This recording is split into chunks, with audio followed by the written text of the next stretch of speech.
मराठी भाषा शिकवलीच पाहिजे. त्यासाठी जेवढं तुम्हाला ताकद लावायची आहे तेवढी लावा साहेब. पूर्ण हिंदू समाज तुमच्या बरोबर आहे साहेब. पण साहेब गोरगरिबांना मारणं चुकीचं आहे साहेब. आज इथे नोकरी करायला आलेत साहेब.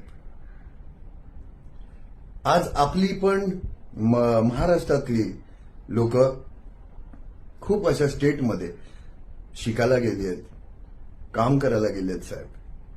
त्याच तिथली लोक हे सर्व बघतात आहे की आपल्या लोकांना मारलं जाते साहेब एका भाषेसाठी, मराठी भाषेसाठी.